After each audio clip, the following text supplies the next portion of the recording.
Hello. Thank you for tuning in to Lawana's Urban Voices. It's been a long while. My apologies. Please forgive me. So, March 8th, today is March 12th, but March 8th was National Women's Appreciation Day. And there were a lot of trans women upset that they weren't getting the same appreciation as women. Um, Lady Gaga took a picture with um, Dylan, I think it's Devani or Dylan somebody, who's a very famous trans woman. Um, and she took a picture, celebrating National Women's Day, and she received a lot of comments saying, well, we celebrate you, Lady Gaga, but we don't celebrate Dylan because technically Dylan is still a man. Um, and even though outer appearance he wants to be a woman, he's still a man. So National Women's Appreciation Day was about celebrating real women. And I know that's a term that a lot of people are offended by if they're part of the LBGT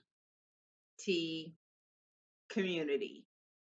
And they shouldn't be, because a trans woman has her place as well as a real woman, and then as well as a real man and a trans man. Everybody has their own lane. The problem is we need to stay within our lane. So this trans woman went to Mexico and got a uterus implant and is supposedly pregnant, to be the first trans woman pregnant. Of course, she's going to have he's going to have a C-section because he doesn't have a vagina to deliver the baby. But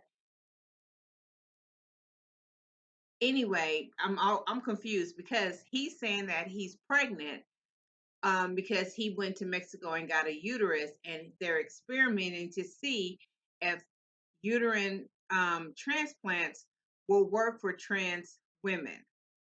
So even if they don't get the right part to be able to vaginally deliver a baby, they can still get a uterus and basically carry a baby. Now, I don't know how true this story is, um, mainly because it's only on TikTok, because I am truly trying to find research on, are they doing uterus transplants? Because I would think in order to have a uterus transplant, you would need the fallopian tubes, you would need a whole lot of other things in order to make it work. But I'm not a doctor, so I don't know. But with it being, once again, trans women trying to steer themselves into women's lanes is now becoming the problem. Um, I don't think it's being hateful to say that a trans woman is not a real woman. It's not being hateful because trans women were born men and they transitioned outer appearance to become a woman. Um, a lot of transgender women don't go through with the bottom surgery, so technically they still have the bottom, they have the man part. So I don't think it's wrong to or hateful to say that a trans woman is not a real woman. I think what would make it hateful is when a trans woman says, I am a real woman, doesn't matter what is in my pants, is an insult to real women, to real women. And I think that's the part that the trans community doesn't understand. Calling me cisgender is offensive because my gender is female. My gender is I'm a woman. I don't have any other I don't have anything that makes me not a woman. So to put anything else in front of that is offensive. But for trans women, they're okay being offensive. They're okay playing the victim and the bully at the same time, if you get what I mean.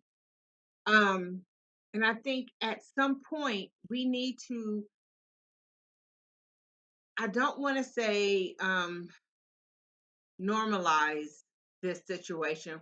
What I want to say is we need to allow people to be themselves, be whoever you want to be, but be that person in your lane. There's women and there's men, and then they are imitators. Be an imitator. I'm fine with that. I think some of these trans women do makeup flawlessly. They dress flawlessly. I love some of the transitions from male to female. I mean, it's great. I'm fine with that as long as you're being honest and you're staying in your trans lane. Um, and you're not trying to say, I am, I am woman, hear me roar. No, just say to yourself, hey, I really, wish I could be a real woman. I can't, so I'm just gonna dress like one. Okay, cool. No problem. We're fine with that. It's just on National Women's Day, it really was about women. Can we include all types of women? I guess we could. I guess it's not a reason we can't. But with that being said, if someone says, hey, you're not a real woman, then accept that and say, I'm a trans woman or whatever you want to say and just go with. I mean, stop being offended by people who see you for what you are. Even on the outside with all the makeup and all of the things that you do to try to make yourself a woman.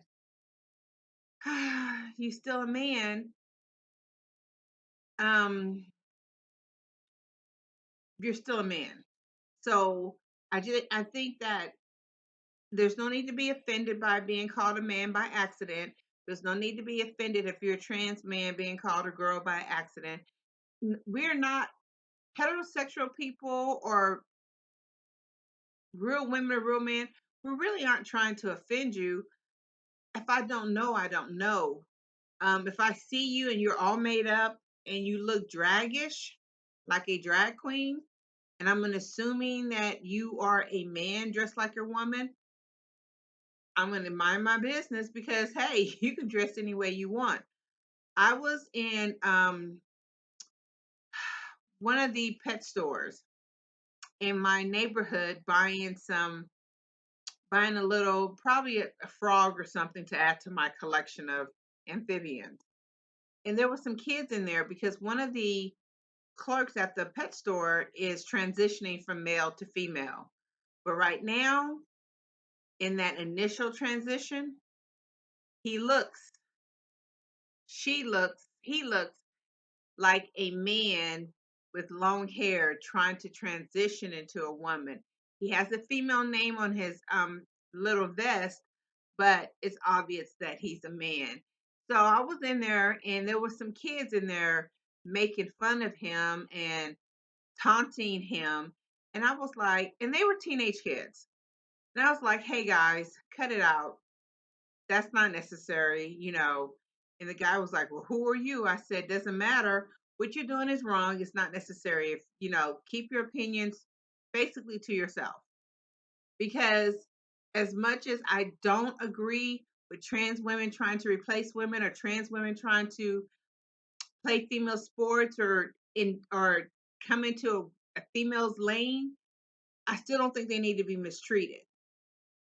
They should not be mistreated. They should not be bullied.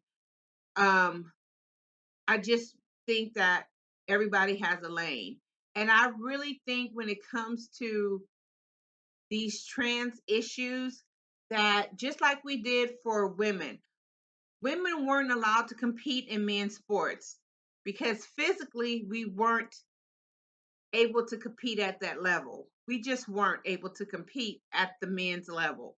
So instead of women getting hurt trying to participate in men's sports, they built women's sports for us. So we could compete at our highest level against other women at their highest levels. So when you bring trans people into the mix, you never hear about a trans man fighting to be on a man's team because that trans man knows no matter physically how he looks on the outside, he's still not as strong as the male counterpart. And if it is a trans man on a male's team, most men aren't intimidated thinking that that trans man is going to take their spot. So there hasn't been an issue on that side of it. But for girls, there have been an issue. I really would like to see trans women have their own sports. So that way they can compete against other trans women. And to me, that makes the perfect sense because we had men's sports, then we had to put in a law to have women's sports, just put in a law to have trans sports so that trans people could equally compete against other trans people on a fair playing ground. So that way, there's no need for any type of hate, discrimination, bullying, or any of that stuff because now everybody's competing in their lane. So I know that I'm late with this, but happy National Women's Day to all real women, all born females. Happy National Women's Day. And hopefully we'll have a National Trans Women's Day or Trans Man's Day or Man's Day, whatever we need to make it fair so that everybody can stay in their lane. That's the key. Everybody needs to know their place. Period. That's just those are facts. Um, the other thing I wanted to talk about was something totally personal. I want a new car. And I'm looking at new cars. Like, seriously, I'm looking at new cars. I want one like really, really bad. So I am seriously looking very hard for a new car. Okay, how about new cars are so overpriced? And I found out today that to get my dream car, I'm looking at about $870 a month on my car note, and then another 224 on my car insurance. Might be able to get my car insurance down a tad bit, but I'm looking at $800 a month for a car note. And I'm having to think, do I want to be car poor to have a new car of my dreams? Or do I just say the heck with it, keep the car that I got and keep traveling and doing me? I'm like, how are you guys affording new cars, even if they're pre owned? Okay. When I say new car, I'm not necessarily talking about a brand new car, I'm talking about a pre owned car, a certified used car. How are y'all affording these cars? How are you having 6 and 7 year car notes? Is that where we are? I'm just, hey, tell me what you guys are doing about affording certain luxuries. Because to me, a car is you can have a car out of necessity, and then if you have a car out of necessity, it gets you from point A to point B. That's perfect. Or you can have your dream car that you've always wanted, and that is totally what I want. So I get it, but I'm also not willing to give up my lifestyle to have the car of my dreams. That's where I'm at. I don't want to give up my lifestyle. I don't want to stop shopping for no reason or um hanging out or traveling or doing whatever. I don't want to stop all of that just to have a nice car, especially when I just need to get from point A to point B safely. Even though I want to do it in my dream car with all the bells and whistles and the sunroof and all that other good stuff, I'm just like, how are you guys affording a new car? That's my little rant today of just personal stuff. So you tell me how you guys are doing it. And I promise to be more diligent about posting videos. It's just so much going on. And I know I need to address the politics going on, and I will in a future video once I wrap my head around everything that's going on. But you guys, thank you for following Luana's Urban Voices. I really appreciate it. And I promise I'm going to do better. You guys have a great day and happy Nationals Women's Day late or happy belated National Women's Day. You guys have a great day. And as always, thank you for tuning in to Lawana's Urban Voices. I appreciate it. Bye.